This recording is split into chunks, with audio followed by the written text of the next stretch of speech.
Bonsoir Apolline, pas question donc pour François Hollande de lâcher la bride.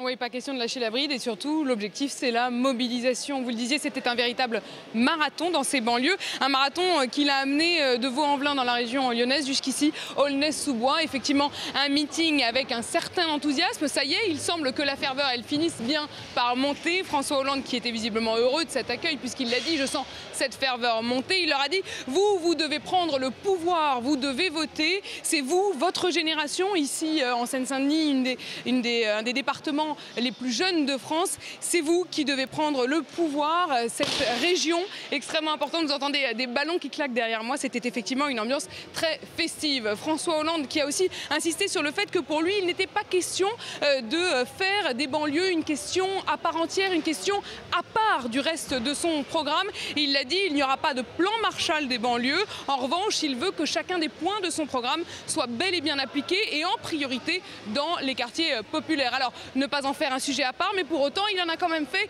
une campagne à part, puisque ces 48 heures un peu spéciales, 48 heures dans les banlieues, elles étaient quand même dans un rythme un peu comme sorti du reste de sa campagne. François Hollande qui a surtout insisté sur la mobilisation, venez voter en masse, a-t-il dit, dans le camp adverse. On aimerait bien que vous restiez chez vous, mais non, venez le 22 avril. Il faut dire qu'aujourd'hui, ils étaient très enthousiastes, mais pas si nombreux qu'il aurait pu l'espérer. Dans cette salle, par exemple, qui contient 2500 personnes, ils étaient en réalité 1800 à 2000.